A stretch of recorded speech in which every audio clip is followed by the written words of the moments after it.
What's up, Energy Camp? My name is Brandon and I'm going to be your tour guide through your day in the life at Southern Energy Management.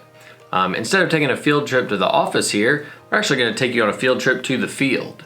While we do work here at the office, and there's a very important support staff here at the office that does lots of things, the real tangible hands on the ground work happens outside of this building.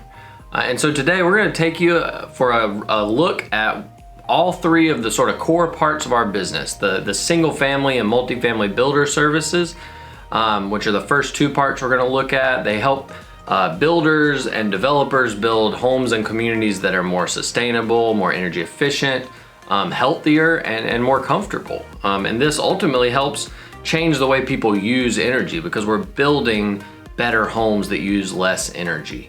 And as we know from the past 18 months, as we've spent more and more time in our homes, that's a really great place to start with reducing carbon footprint.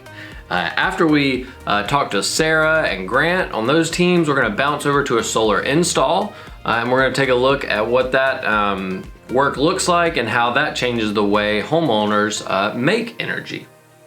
But one of the things to keep in mind is that no matter who's doing it, everybody here at Southern Energy, we work together because we believe that by reducing energy use and changing the source of our energy to renewable power from the sun, that we can leave the planet a better place for the people that come after us.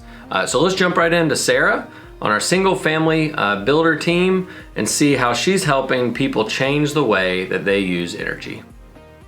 Every day is different, and that's the exciting part of it. So in the morning, you'll kind of look at your schedule and see what your day looks like. But typically we'll do a couple of rough inspections and then, a few final inspections. So there's a good balance to the day.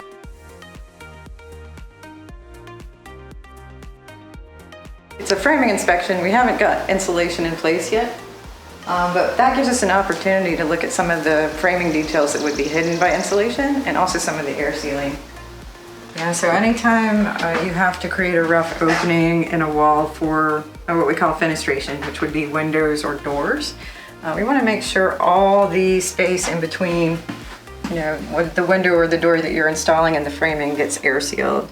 So this is an air sealing foam that also has some insulating properties. This is you could call it ladder framing or pocket framing, and that's where instead of the wood making contact with the exterior wall so that heat can transfer more quickly, we can actually offset it and we can put insulation back there, and that's going to slow that heat transfer down. For grade 1 insulation, which is what we require for Energy Star and NGBS Green, what you're really looking for is that it makes contact on all 6 sides with an air barrier. So on the outside of this insulation, you've got the house sheathing, that's one. Then you've got this other 4 sides of the framing, and then your final air barrier is the drywall. And so really, there's some room for improvement here, but basically you want to visualize when that drywall goes up, is the insulation going to be touching it? So that's kind of our grade 1 criteria. To kind of illustrate that, it's kind of like having a good winter jacket that's insulated. It works really well when it's in contact with your skin and it's air sealed.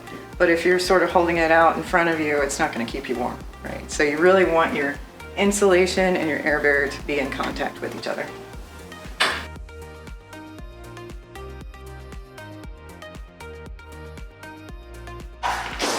So tell us about what we're doing now, Sarah.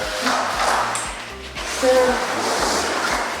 once we have the house all sealed up, we set up the blower door, and this is going to have a big fan in it that depressurizes the whole house in relation to the outside. And so we can see in real time if there are any leaks in the building envelope that we missed.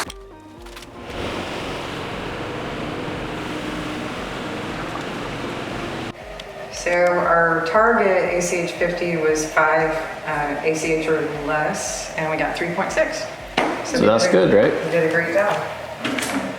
Similar concept to what we did on the doors, but we're doing the ducts now, right? That's right. So we've isolated the duct system completely.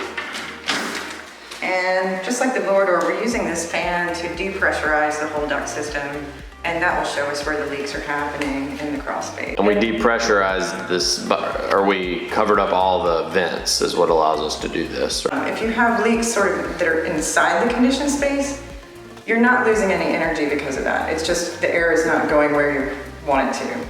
But when you actually have leaks that are happening outside, in this case in the crawl space, then you're losing energy efficiency, and your power bill is going to be higher because it's going to require more cooling to get the temperature inside where you want it to be.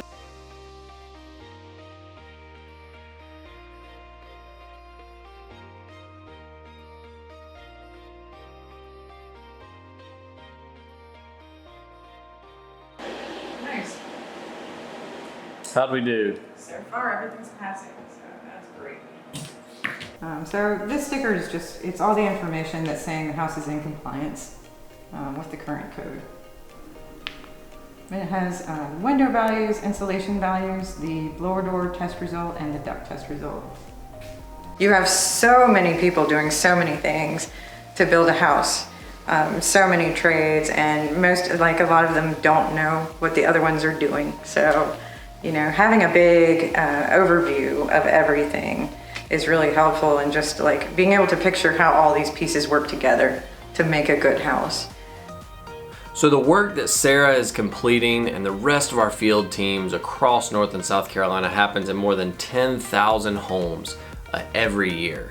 And these field teams have an amazing support staff that work here in the office as well as from homes, who do everything from scheduling to invoicing. They do plan review with construction teams, they train people, as well as go through program certification requirements. All of these things help builders and help homeowners know and verify that their homes are indeed more efficient and change the way that they use energy. So let's bounce over to Grant, who's on the multifamily team. What Grant and his team do is very similar work, except they're doing it in a larger building envelope. So, you know, treating things like apartment complexes, high rises and commercial buildings, to make sure that they're built and developed in the most efficient and sustainable way possible. Grant, over to you. I got Grant here from our multifamily team. We're out here at one of our properties in Chapel Hill that we've did some ratings on. Grant, tell us a little bit about the outside of this property. You know, we do a lot on the indoors of properties, but tell us why some things around the outside of the property matter. Yeah, so the first thing I want to focus on is the lot selection. So this is what we call an infill lot. It has existing infrastructure and completed buildings all around it for the last 5 years or so. And also this was a gray field. So this property had existing infrastructure that was connected to the grid, so utilities and everything. And by selecting a lot that already has that, there's less destruction to the environment because it's already cleared and everything, so we don't have to worry about, you know, going out to a new lot and clear cutting it. And sorry, I'm thinking, let me think. The lot. This is a existing, or this is connected to utilities, and we have existing infrastructure around. It really promotes walkability. So this project actually installed 10 new crosswalks to connect to existing sidewalks to promote people to get outside and be able to walk in the neighborhoods. And also we have a lot of community resources around. So there's at least 6, if not more, community resources within a half mile of this lot. What about, trees and shrubs and other things on the property? How does that play in? Yeah, so a lot of these programs give you points or recognize when you either save trees, and so here we actually have a lot of beautiful old oaks that they preserved on purpose, so they put physical barriers up to make sure that construction traffic did not impede on the roots or hurt the trees in any way. And then also landscaping around, they look for regional and native plants that are appropriate for this growing region. And then also trying to do drip irrigation. So drip irrigation will allow for the plants to get the adequate water they need, but we're not going to overwater. And so there's smart irrigation controllers that make sure that they get the right amount of water, but we're not wasting any water. And then as they construct it, we go inside and look at the insulation and the air sealing, because we want to make sure that we disconnect the inside and the outside. What we're trying to do essentially is build a cooler. If you think about a cooler, you want to have a lid, sides, bottom, and everything, and you want to keep whatever in there cold or hot, And we're doing that the same with the building. So our whole time on this project, we're helping these project teams not just certify to a third-party building certification program, but we're trying to make sure that everything as designed is being built. So we're also laying eyes on all the plans and drawings, and then we're making sure that it gets installed just to help them, have another set of eyes on site. And then, of course, definitely take a deep dive into energy efficiency, water efficiency, indoor air quality, and all of those. So as you can see, the multifamily teamwork is similar, but at a larger scale, right? Because we're working on much larger facilities. And one of the other big things that makes the multifamily team a little bit different is most of the multifamily team field inspectors, like Grant, also do project management and support roles. So instead of having sort of two teams of a support staff and a field personnel like we do on single family, the multifamily team is a smaller, sort of jack of all trades group of people that gets the job done. One of the other cool things about the multifamily team is they get to travel a little bit because we're not bound by geography on that one. So we'll travel to I think more than 18 states and sometimes even out of the country to make sure that multifamily and commercial buildings are built to a higher energy and sustainability standard. So let's go ahead and jump over and take a look at our solar team and see how they install solar and how they help homeowners change the way that they make energy.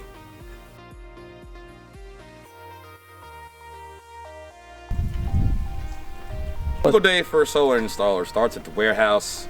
We get there, we check our trucks, make sure we have all the products we need, all the materials we're gonna need, all the hardware. Definitely at this point in time, with it being summertime, we definitely make sure we have hydration, water, Gatorade, anything like that. And from there, the fun starts.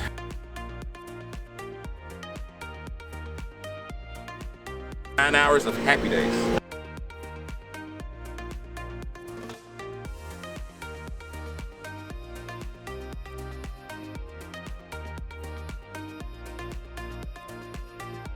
Alright, so right now they're about to set the module into the clamps on the underlaying row.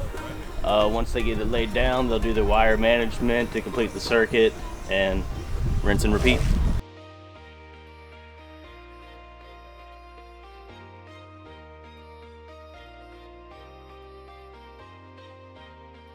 You do the what's called the AC work, right?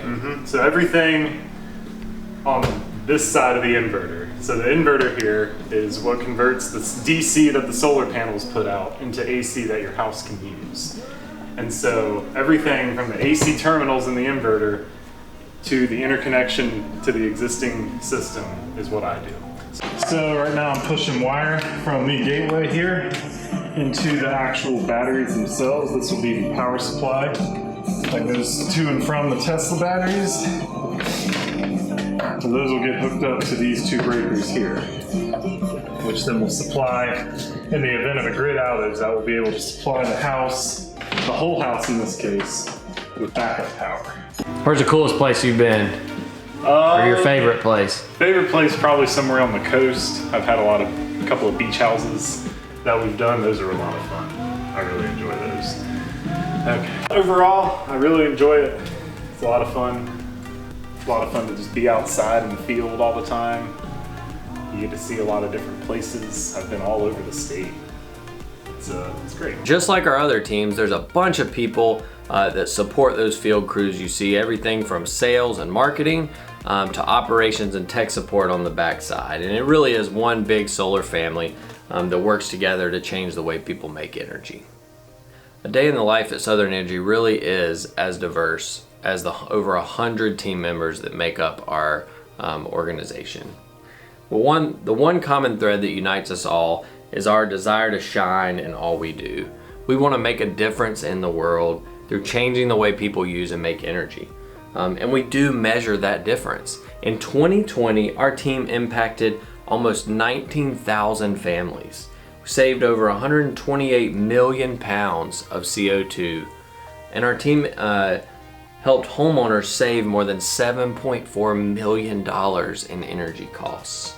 To break it down in terms of trees, it was like our work last year would have offset the same amount of carbon as planting 1.5 million trees.